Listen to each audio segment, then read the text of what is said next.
Good morning, everyone, and welcome to our BluSky Live webinar for today, part of our emergency preparedness series. My name is Chuck Lane, and I'm the Director of Training and Education for BluSky Restoration Contractors. This morning, I have some amazing people helping me out to put this session on for you. First, I want to introduce Jordan Clark. She is our training coordinator for BluSky. She's going to be working the chat room a little bit and working our polls this morning. So thank you, Jordan, for being with us. And next, I want to introduce Sarah Myers, who is our digital marketing specialist for Greater BluSky. And Sarah's going to run over a quick few things and tips as we go through our session today. Sarah? Good morning, everyone. Thank you so much for joining us for this session. Try to keep it as interactive as possible. So feel free to throw anything in the chat. I'll make sure that we're getting responses out there for any questions if you want to put those in the Q&A. There is an option there to switch from sending your chat just to panelists. Go ahead and flip that to panelists and attendees so that everyone can see what you guys are putting in the chat. But I'll switch it back over to you, Chuck. All right. Thanks, Sarah. Well, everyone, welcome again. I'm going to go ahead and share my screen and we'll get the presentation started.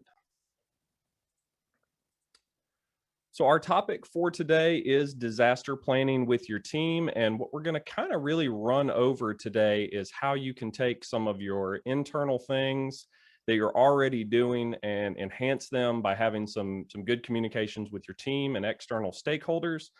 So again, I am the training director. I do all the internal and external education for BluSky employees and external client engagement. That's kind of my day-to-day role.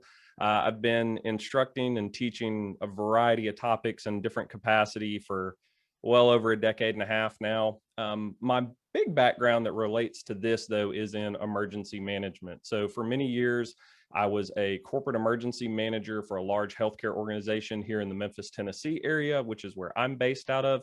You may have picked up on a little bit of an accent this morning. But I do a lot of work still within the emergency management arena. I'm a contract instructor for FEMA's Center for Domestic Preparedness. So get to go down a couple times a year and spend some really good time training first responders, healthcare workers, even sometimes the military on a variety of different topics related to emergency preparedness and planning and disaster response and all these kind of things. So been doing that for about 14 years, have a lot of experience in both the public and private sectors. And so I want to take a little bit of that experience and turn it around with all of you today to kind of really focus on why some of the things we do work and why some of the things we do don't work so well. And that's going to kind of frame our conversation. But this is what I want to ask you to start off. What if the worst happened?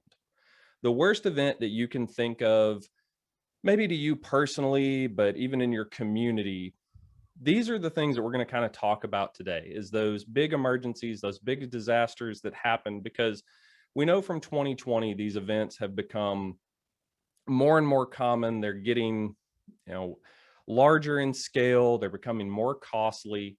And we need to start looking at our response plans and evaluate these things with a little bit more critical eye. And I want to share some statistics with you this morning to kind of help make you think about, well, what if the worst happened to us, right? So there were 22 disasters in 2020 that caused, at a minimum, $1 billion worth of damage. So about $95 billion in total and 261 lives lost.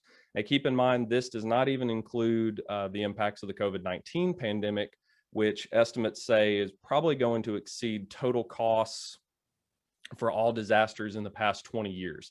So we know just from our industries alone, the impacts that this has had on our professional lives, on the way we do business, the way we work with clients, but especially our personal lives as well. So when we talk about disasters as a whole, we need to think not only just about the business side of things, but also the personal side, because they do interact, and how we plan with our teams and how we set expectations for these things really do all kind of meld together. So if the worst happened, there's some things that you want to kind of think about. And these are the questions that I always tell everybody. This is where you want to kind of start your planning process, right? So think about how you create or revise your plans. And where do you start, right? Maybe you have comprehensive emergency management experience. Maybe you've been through a disaster before, or maybe you've done some extensive training that you feel pretty comfortable writing a plan. Maybe it's OSHA training, you've done an emergency action plan, right? This seems kind of simplistic, but if you really think about when you're writing out an emergency response plan, these questions will guide kind of, they'll kind of lead you down that road to those things that you really, really need to know, right? So when you talk about what do you want to know?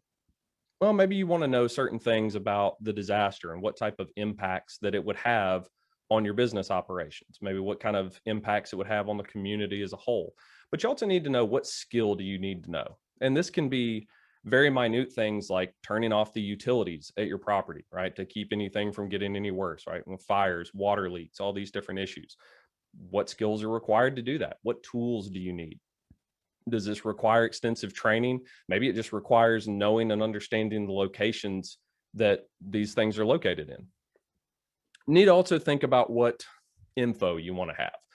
What tools do you need to have on hand? Where is this stuff stored, right? How do you get access to it? And when you think about those worst case scenarios, we talk a lot on the personal level about supplies and 3 days worth of food and water and everything else. But on the business side, what do we really want to have to be able to do what we continue to do?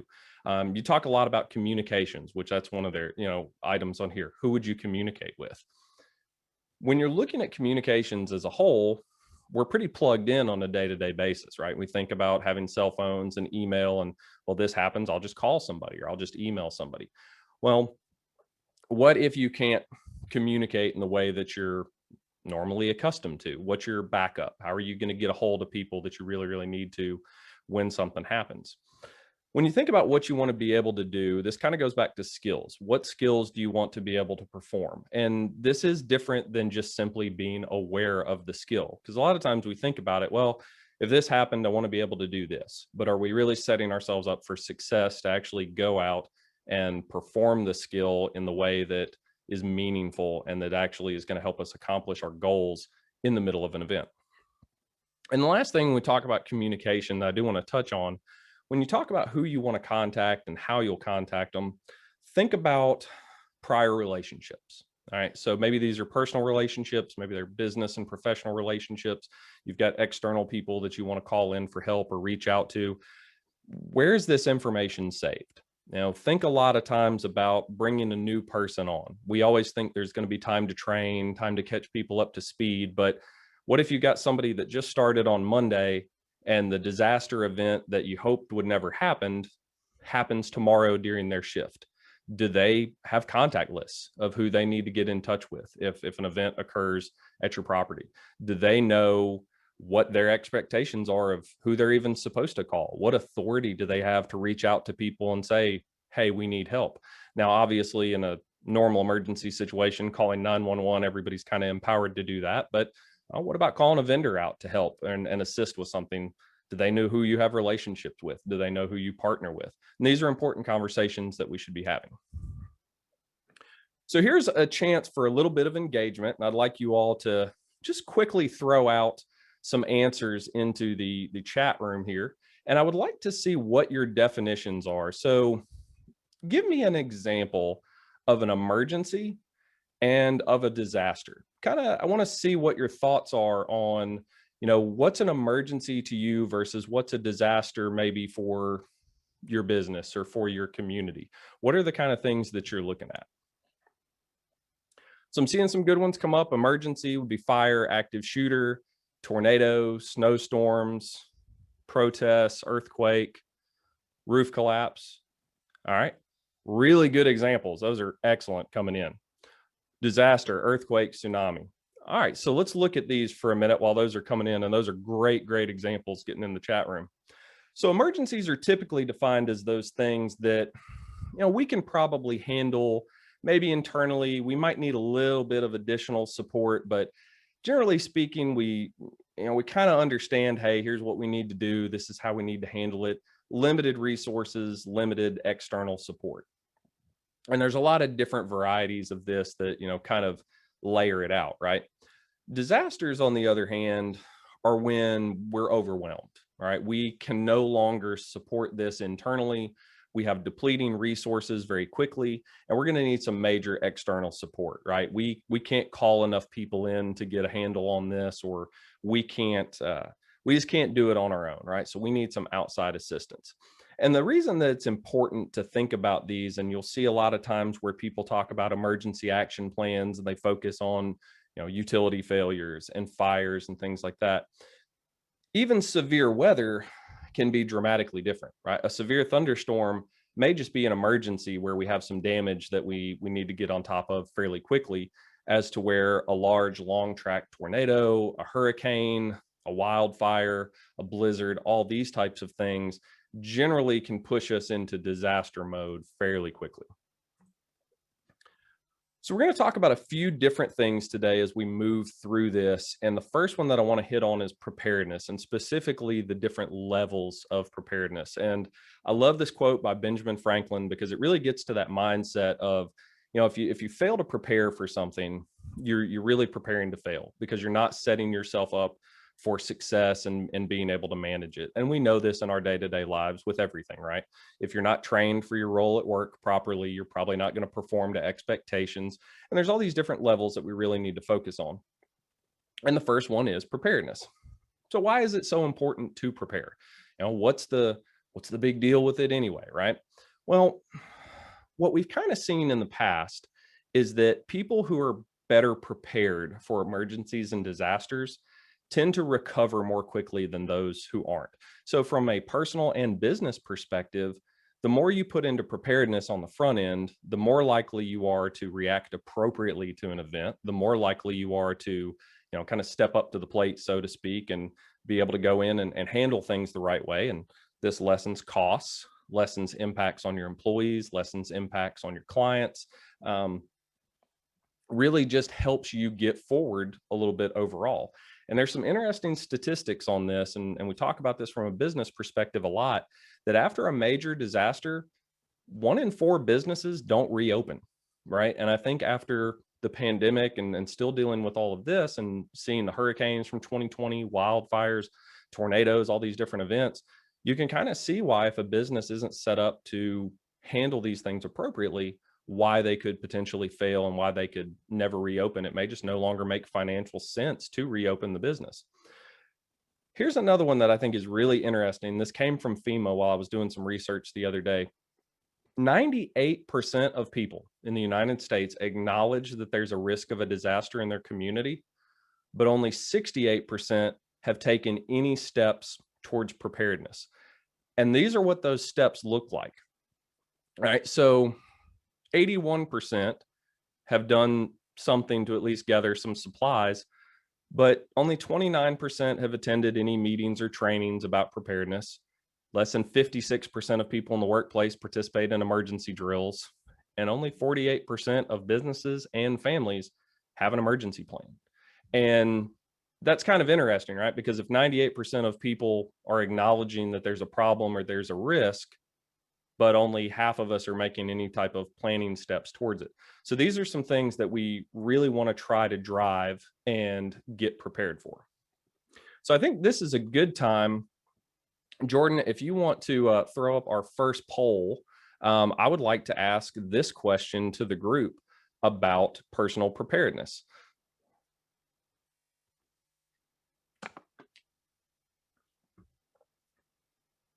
So what we try to do with these polls is kind of get a gauge for, how well do you feel prepared, right? Do you feel that your team, your organization is well prepared for a major disaster? And these are the things that we really kind of want to focus on, because this is going to kind of drive the conversation going forward, right? So when we talk about personal preparedness, the thing to keep in mind is that people are going to always worry about their family first, right? We're always going to focus pretty much internally. And it's not that we're selfish, but it's that we want to focus on things like our plan. And we're going to have our own plan for the business, which is maybe just how we're going to react while we're at work. But we also need to focus on our employees' plans and how they're going to respond if something threatens the community, because they're going to be worried about family and they're going to be worried about friends, and their attention is going to be a little bit divided as they move forward, right? So, the final piece of that is that there's plenty of resources available to manage personal preparedness online. And most of these things are pretty simple, they're cheap, and they're necessary, right? So, one thing we want to start with as a business is make sure that we're empowering our people to have some level of personal preparedness.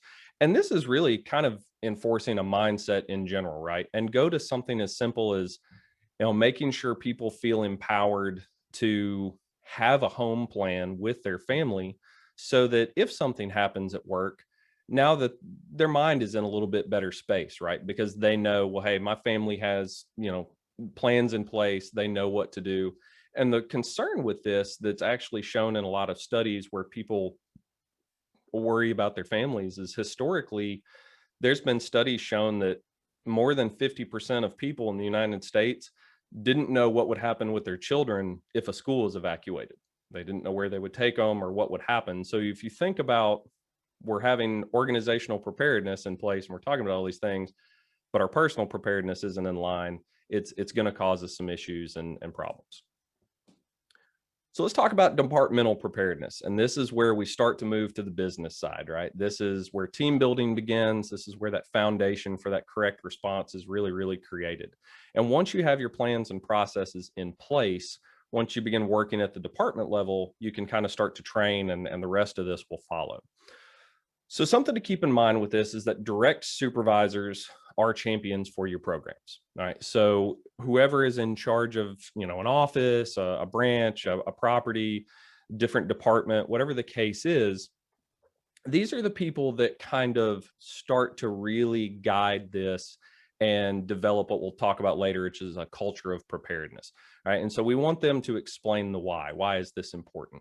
And this creates a little bit more frequent engagement with everybody. Right. So we can talk about this stuff. If you have weekly meetings, monthly meetings, this stuff should come up and it doesn't have to take up an hour of your time. It doesn't have to be anything major, but it does need to be one of those things where we're talking about it. Right. And we're saying, hey, maybe this is going on right now. We're entering severe weather season. We're entering hurricane season. We're, getting into the winter and we're going to start having freeze events and blizzards and all this type of stuff. So let's think about what we would do if this were to occur. And the next thing with this is it kind of fosters a sense of responsibility, among your teams.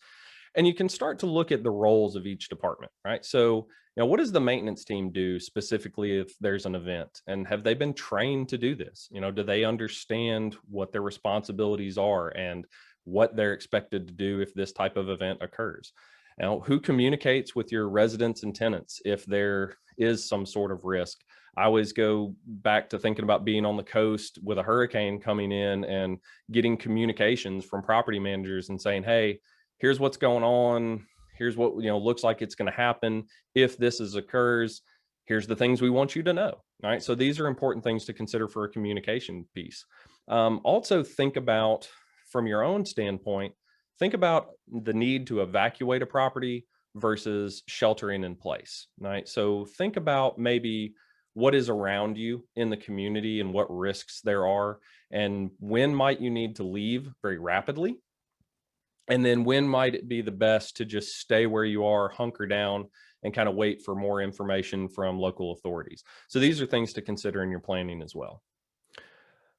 Now, the last piece on this that we want to talk about is organizational preparedness. And this is where the image and idea of essentially preparedness as a whole comes from, right? So leaders have to buy in, they have to believe in this and create that culture. And this is, again, we always say the start with the why, right? Because people just, we're naturally curious. We want to know, why is this important to me? Why do I need to be doing this? Well, it's important, right? But why is it important to me? Well, because we're talking about planning, we're talking about preparedness. Not only are we talking about keeping the business running and keeping people employed and keeping people safe, but it affects everything, right? It affects us on a personal level, affects the business, also affects the community as a whole. So we need to think about, what are our goals with our planning efforts? Why do we need to stay operational? Why is this so important? Think about what information that you need to distribute and who gets it. one thing I always like to bring up, and as we've got these others up here, establishing how the organization will manage in emergency and disaster events, even things to think about now. If an event were to occur on your property, regardless of what it is, and the media were to arrive and want to speak with people, do you have someone who acts as kind of a communications person or a public information officer for your organization? And this is one of those things that's really important to consider, and maybe provide training for that role. Make sure people understand, when is it appropriate to post things on social media? When do we not want to talk to the media? When do we need to refer those requests up to someone else? These are all part of normal things that we need to think about in our organizational preparedness, and why we really need to have plans in place. Now, emergency planning, the four ways you can kind of break this down, and this is utilized in emergency management overall as kind of a global thing, but it's pretty simple stuff. It's a four-phase life cycle that basically just focuses on the different levels of this. Mitigation covers the things that you can do before to make your property more resilient, right? So if you're worried about severe weather, then you may want to look at, how do we make sure everybody has weather radios and access to updates? What kind of things could we do to strengthen existing infrastructure? Or maybe if we're building new properties, we want to make sure that they're a little bit more resilient to earthquakes, or designs. Maybe we don't use as much glass because we have a high risk of severe weather, and this creates a lot of debris and potential for injury. Sometimes what's architecturally appealing is not the best for the emergency management mind. That's why I joke around a lot, and I used to get called a professional paid worrier, because I'm like, oh, this building is beautiful, but it's a death trap, right? So we have to think about those things to a degree. Preparedness is your planning efforts, right? This is everything you're going to do in advance of an event. It's writing a plan. It's doing drills with your people, fire drills, evacuation drills, things like that, active shooter drills, if that's a concern for you. Response is just the piece of, what are you going to do when it happens, right? And you want to test that response, and you need to know, hey, is our training and exercising and drilling and everything else we're doing, is this actually working? Is it effective? And do our people really know how to do what we expect them to do? And then the final piece is recovery. And recovery is a very, very long kind of process that can be drug out, that you need to look at and determine, how do we quickly get back to the way we want to be? How do we quickly get back to full operation? So this is one where I want to throw another poll up very quickly and ask about your planning. So Jordan, if you don't mind sharing that one real quick.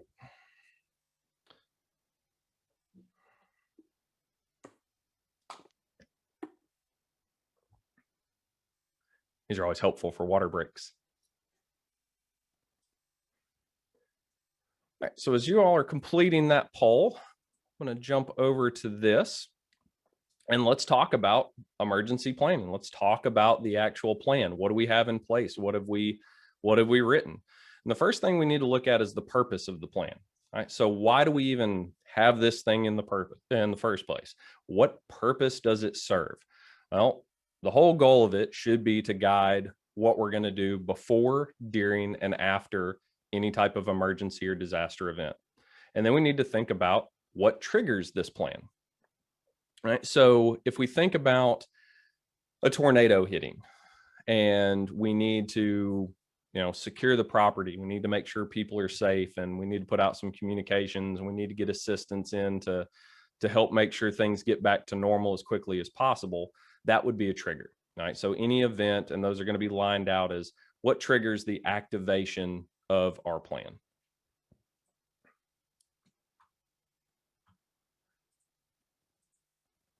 Now, the next thing we need to look at is the process. And the process specifically deals with kind of the bullet points of everything, right? How do we do what we hope to do?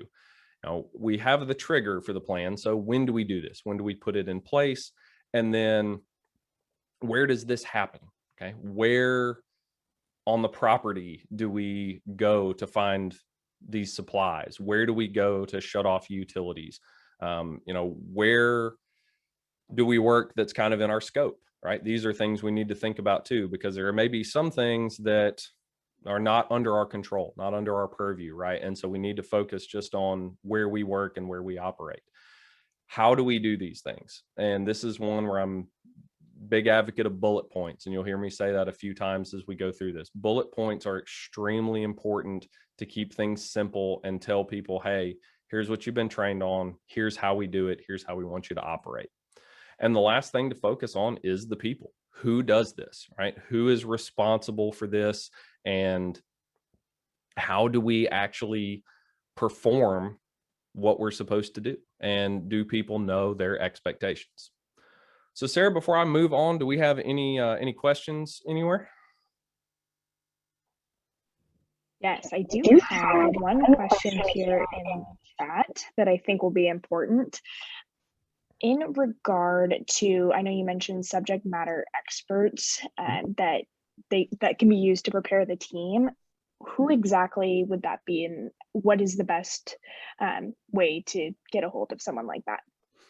So when you're talking about subject matter experts coming in and helping you externally, there's a wide variety of groups that can come in and assist, right? So you can always reach out to local community groups like your local emergency management agency, the fire department, law enforcement, public health, which many of you may have been dealing with this year already. Those are all community groups that are happy to give you resources that are kind of specific to your community on things, just for general emergency preparedness. When you're talking about the specifics of, how to secure your property, how to get training for your people, even things like, insurance, what are we covered for? I would tell you, reach out to your insurance company, reach out to your vendors that you work with on a regular basis. I mean, restoration companies obviously have a huge role in this after an event and trying to put you back right. So there's a lot of free resources, and there's a lot of resources that you can just kind of reach out to. I always tell people, start local, figure out somebody in your community that can help you build out this plan. And I've actually got some resources I'm going to share at the end of this that'll kind of give you an idea of those. And we have another follow-up question to that. Sure. Are there any major supplies that come to mind that should be on hand? So supplies are one of those things that it depends answer. I think we all found out very quickly this past year that there were things we thought we would never run out of that we did, and we quickly wanted. So here's what I would tell you for supplies. Think about the things that you use routinely that are have to haves, right? If we were to run out of this, this would make our job impossible or extraordinarily more difficult. Think about what you would need to continue doing business.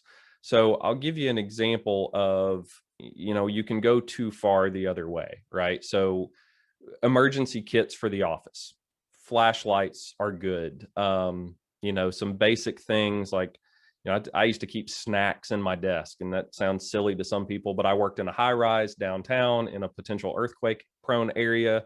If I got stuck in my office because the door shifted and I was trapped, I wanted something to eat. I know people that keep different pairs of shoes in the bottom of their desk because they work in a high rise. And if they have to evacuate, they don't want to do it in high heels or boots or, whatever. So they keep a pair of old tennis shoes.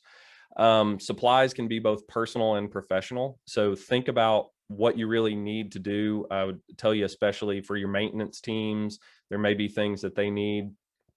This can become part of your planning process to sit down and look at these different items and really kind of discuss, would this be beneficial to have? Should we maybe stockpile a little extra?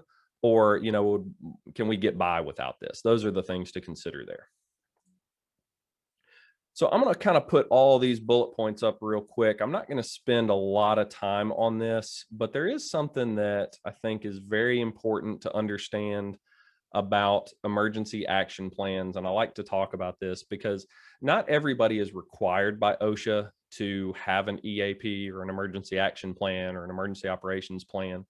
But it is a document that you're more than likely going to be pretty happy you have if you ever need it. And so I always tell people to remember that regulations come from lack of plans or policies, not necessarily because we had one in place. So it's always better to have a little bit of something, and you can find templates for these online all day, generally free of charge. This is something that, a lot of people can help you write, and it kind of just addresses some of these big ticket items, right? The big things we worry about. So fire, severe weather, earthquakes, hurricanes, how do we evacuate? How do we maintain our critical operations, especially till we evacuate out? And the big one I always tell people is accountability for employees after evacuation. And if you think about all the employees you might have in a building, even your tenants that occupy the space, or your residents, or whoever you're technically maybe legally or contractually obligated to, be mindful of and know where they are. It's a good thing to have processes for evacuation, right? Where are you going to meet up in the parking lot? How are you going to make sure everybody is, where they're supposed to be? Make sure everybody got out. It's good information to be able to pass on to first responders as well. I don't think anybody ever wants to be left inside of a building or a property. So be mindful of things like that and include them in your action plans. Now, getting to actually writing a plan and kind of getting your groups together, here's some things that you can start to look at, right? So when you sit down to write a plan, maybe you're a leader on here today and you're thinking about this and it's got your mind running and going, I need to look at our plan and we want to revise it. Or maybe it's something as simple as I need to actually get my group together and start talking about this. Key leaders are going to be anybody who guides the planning process. Think about who needs to actually be involved, and then who writes the plan, right? Who gets the responsibility for putting pen to paper, so to speak. Subject matter experts, again, what we just talked about a minute ago. Get people externally that can come in and assist you with the planning process, with maybe doing a property walk to look at things and say, hey, here's some things you might want to consider for mitigation efforts. Here's things we can do for you after something happens. All those types of things are important to consider. And then just focus on one thing at a time. Right? The focus piece of this is something that we tend to struggle with a lot, where people tend to kind of, whether it's sitting in an education session like this, or whether it's, being exposed to a disaster event, and everybody kind of wants to suddenly rush to, try to figure all this out, right? We got to do something today. And that's a good thought, but you really need to stay focused, right? Focus on one thing at a time that you can control, that you can kind of do. So maybe it's just getting a framework for a plan, or maybe it's revising a training. Maybe it's, reaching out to somebody and say, hey, we don't even know where to start. Can you help us out? Focus on one thing at a time. Don't try to take it all on, because then what's going to happen is you're going to get kind of a jumbled mess, and you won't really have a good, adequate plan for everything. And we do have another question, Chuck, that I think might be good to answer Sure. here. Is For an active shooter plan, do you recommend this be done by a third party? Or are there any good resources that you know of that would be helpful? Yes. So a couple different things with that to kind of give you a high level overview. Active shooter plans, I pretty much always recommend that somebody external assists with that, either somebody with a law enforcement background or somebody that is trained on it. Again, community resources, emergency management agencies can help you out. One thing, I don't tend to talk about it much, we do provide kind of an active shooter awareness webinar. We're going to be doing one, I think, later this year, called Managing Unplanned Events, and it's specifically around active shooter and terrorism, and how to deal with it kind of in the multifamily and commercial space. And the thing I always tell people, like, I'm what's called a CRACE instructor. It's civilian response to active shooter events. And one of the things we talk about in that class is, how do you prepare your organization? How do you train your people? I would always tell folks, you need to be involved in the planning process, so it's specific to your organization, but 100% get external help, even if it's just eyes on the plan. You can get templates for things like Run, Hide, Fight, Alice, Avoid, Deny, Defend, which is part of the CRACE program. But if you're not familiar with it, be very careful about just writing something or pulling something off the internet, because it can be not very applicable, and it could cause problems. Active shooter training is one of those things you have to be very, very careful as you deal with it. So kind of jumping off on that with training, let's talk about some of these things real quick. So every guy and girl in the office has to know their role in emergency response, right? Everybody that works in your place of business needs to know what their roles are, right? So think about the best training that you've ever had, right? The best session I ever went to, the one person I listened to that made the most sense and talked about a topic, and that was just great and I learned a ton. Then think about the absolute worst training that you've ever had and how ineffective it was and how you really didn't learn anything. And you're sitting there at the end going, I'm never going to get those hours of my life back. That's what you want to avoid. And you need to think about the type of training that benefited you, and then think about the type of training that's going to benefit your employees. So a big part of training is company expectations, right? So if you're training your people, let them know as leaders, what do you expect from your employees? What do you expect them to do? How do you expect them to perform? And then do they know that? Is there a policy? Is there a plan? Have they been through training? And one thing that happens a lot with emergency preparedness is we don't really train on it. We talk about it, but it kind of goes in one ear and out the other because we have a normalcy bias. So we go, this probably is never going to happen, so I don't need to pay this a lot of credence. I always tell people, train like you fight. All right. So you want to train how you expect to perform. And there's been tons of studies that have shown between 1,000 and 30,000 repetitions of a skill. That's what's needed for muscle memory, and about 10,000 being the average. So if you think about attending a 1-hour webinar session or a 4-hour training class, and you hope that that sticks with no follow-up and no other training piece of this, it's likely not going to happen, and people aren't going to be able to perform the way you want them to when something actually happens. So think about your training and how you're going to apply it. So you say all that, Chuck. Well, how do I do that? How do I make that work? Well, here's some best practices I want to share with you. The big four of this: keep things simple. All right. The more simple it is, the more likely people are to hear it, understand it, and then go out and apply it and be able to repeat it. Your plans, they may be written very, very well and cover a variety of different events. They're no good if people can't implement them. So keep things simple. I said it earlier, bullet points are your friend. Just as you see this presentation laid out, that should be your disaster plan, right? Very specific bullet points for what people need to do and take on. If you try to cover every possibility, you're not going to be prepared for everything. You never are. This is one of those things that we try to will ourselves into a level of preparedness that we can handle anything. It's not really ever going to happen. So what we need to actually work on is providing training that empowers our people to know their jobs and then employ critical thinking when an emergency or disaster event actually occurs. Right? We want to actually get people to a level of comfort where they can then apply their day-to-day skills in a really stressful situation.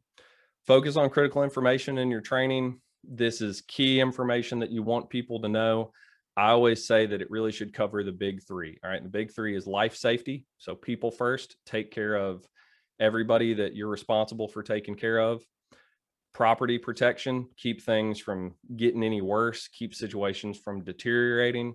And then business continuity. How do we keep doing what we do? How do we keep operating? And then how do we get back to normal as quickly as possible? So life safety, property protection, business continuity, those are the three things that I worry about the most. The final one on this that I will say is that not everybody needs to teach. Not everybody needs to write a plan.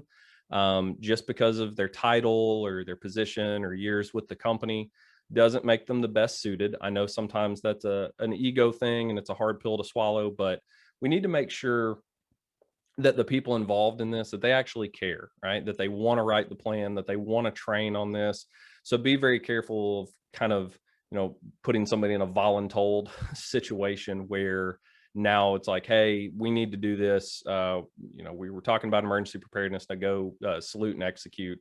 We want to be wary of that.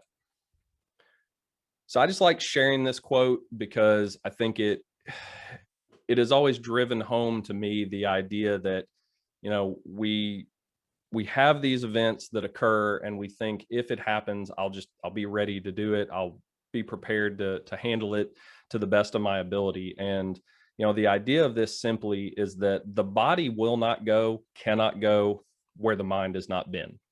If the mind has not thought about how we will react in a disaster situation, or think about how we're going to manage these events that can be overwhelmingly stressful to even seasoned responders that deal with these things on a routine basis, when our normal day is completely disrupted by a large scale disaster event, we need to be able to fall back to a decent level of training that is going to help us respond to the event accordingly. So as we start to wrap this up, I want to talk about some considerations, and these are the things that you can look at for your organization and then talk about with your team. Remember, we talked about personal lives, right? Personal lives are always going to come first. Accept this and help your team plan for it, right? Not only will they appreciate it, not only is it a good thing to discuss with them, but it's mutually beneficial for them personally and for the organization as a whole. Know how you're going to communicate with each other. This is a big one where we just always assume that cell phones and texting and everything else is going to work. But what happens on the far end of the spectrum if you can't get a hold of people that you would count on to normally come in and help manage an event? What are your backup plans for that? Document who is in charge and under what circumstances. Hierarchy of command is very, very important, because what you don't want is a power vacuum in the middle of a stressful event where people are saying, well, no, I'm in charge because I've been here for 20 years. No, I'm in charge because of my title. Get specific in your plans about who is in charge, and give everybody a job, so to speak. Plan for evacuations, both planned and emergency. So if you live in an area that's prone to wildfires or hurricanes and you may need to evacuate, think about this for a planned event. Also think about emergency evacuations, severe weather, earthquakes, fires, utility failures, gas leaks can cause building evacuations. Even something as extreme as a potential terrorism event, right? A bombing or something like that that may happen close by in the community, and law enforcement may come in and say, hey, everybody needs to leave. How would you manage that? How would you plan for it? And this is where you can do a little bit of a risk assessment and, you know, see what's around you in the community that might be a target for these types of things. Develop a culture internally of preparedness and safety, right? This can be having emergency kits like we talked about. It could be bringing up quick little topics in a weekly or monthly meeting that just says, you know, hey, it's, you know, September is National Preparedness Month. It's always a perfect time to run down some things with the team and talk about a few different items. Trainings for first aid, CPR, AED, stop the bleed training, generally available in the community, a lot of times for free. I'm a huge advocate that everybody walking around should be first aid, CPR, AED trained. It saves lives every single day in this country. May save yours, may save a coworker, may save the life of somebody you care about. A lot of times, if you reach out to community partners, they will come in and do trainings for you for free. So highly, highly encourage that you do that. Now, external stakeholders, this is that group of people that you want to be able to reach out to and call when you need them.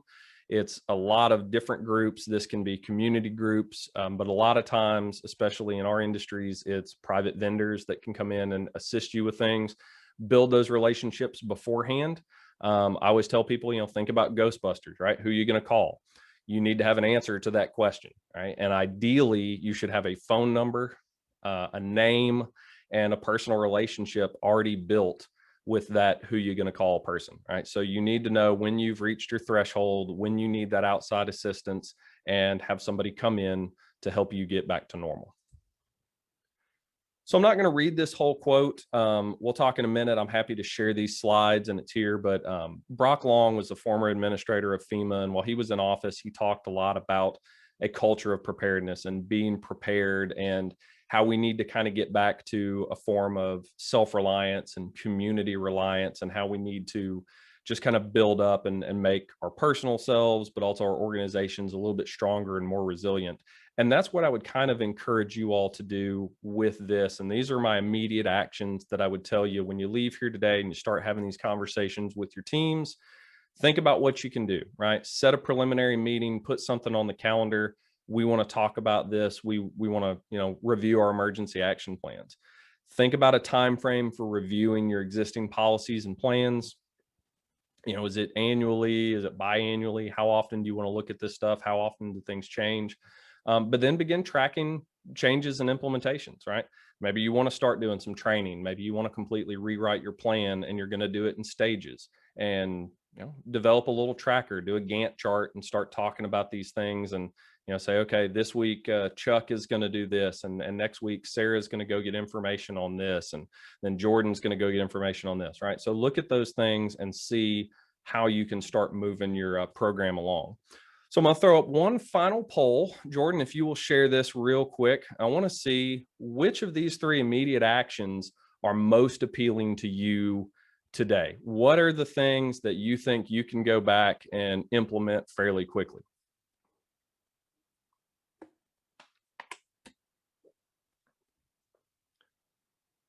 So while you're completing that poll, I'm going to move on to our last slide and talk about our planning resources. So these are the things that I mentioned earlier. You can go and find a lot of different resources for different things. So ready.gov, FEMA has free planning guides available on their website. OSHA is always a wealth of information, especially for emergency action plans. Highly encourage you to talk to your insurance carriers, your local emergency management agencies, public health. And then you can also reach out to us. If you have a BluSky business development rep that you're working with, we have our first aid disaster response plan that's going to help you do a lot of these things we've already talked about today. So feel free to reach out to us and we'll be happy to help you with a lot of these issues as well. So with that said, I'm going to open it up for a few questions. We've got some time left. So if anybody wants to put some questions in the Q&A box or the chat, Sarah, I'll go ahead and turn that over to you. Perfect. We do have a couple of questions in the chat that I think we can address. The first one is a bit situational, talking about how a neighboring school has asked them to use their location as an emergency evacuation site, but that could bring danger to the team. So in that instance, what would be the best plan of action and what would the team be responsible for? So that's a really good question. So before I answer that, I want to say real quick too, Sarah, if you will, go ahead and throw the survey up in the chat box. So for some of you who may be jumping off to head to other meetings or other training sessions, I would love for you to fill out our survey. Sarah's going to put that link in the chat box real quick. It should take you a minute to fill out. We'd love to have your feedback on the session. And then we also have our other session coming up in August for commercial property claims, which we're going to present. So to answer that question, there is liability anytime you use your property for something other than what it is designed for. So if you're going to be an emergency evacuation site, if you're going to house anybody for any period of time, there's a couple things you want to consider. Number one, I would always talk to your insurance company first and see what type of liability that your property might endure if it was utilized for that, because private property versus public property is a little bit different in a lot, well, it's a lot different in a lot of ways, but especially when you're talking about, being part of the community and we want to help versus balancing what are we liable for and how does this impact the team. Talk to your emergency management group. So whether it's city, county, state, whoever is, asking for that, and consider, how would you plan for that? And I would look at three different things, right? What's our liability? What impact does this have on our team as a whole? And that can be a wide variety depending on the event, because there's physical implications, there's mental implications that you need to look at. And then the other thing is, the overall community aspect of, do we want to be there for our community neighbors, and do we want to help out in this situation? So would definitely encourage you in that case, talk to your insurance company, talk to the emergency management agency that has jurisdiction where you're at, and then talk to whether it's the school board or whoever else that's making that request. Awesome, thank you. And we have another good question here in the chat. Are there any special considerations for those who are disabled, or anything that you can provide in that circumstance? Absolutely. So we tend to, in the emergency management world, we use a broad term, which is called vulnerable populations. And this covers kind of a wide variety of people who may need ADA requirements, assistance. This may be people who are even, English is not their first language, and whether they're just members of the community, whether they work in the facility. Um, I would highly encourage you to do two things with this. So number one is consider who is in your property, right? Who is in your building, who is in your community that you serve. Um, Look at who you take care of, essentially, right? Who are you responsible for, and who occupies those spaces, and what accommodations might they need, especially for things like evacuations, but also communications, right? We have to always remember that not everybody's on Facebook, not everybody's on Twitter. If English isn't a first language, there can be miscommunications that can happen very, very quickly. I always tell people the second part of this is, again, reach out to your local emergency management planners. And we did something when I was at the hospital.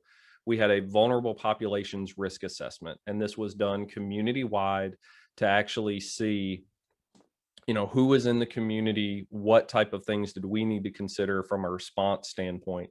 So that's larger, broad scale, but definitely if you have people in your organization that are going to need some assistance evacuating or anything like that, that are going to require maybe additional support and care, 100% included in your plans, and then consider how you're going to take care of those folks.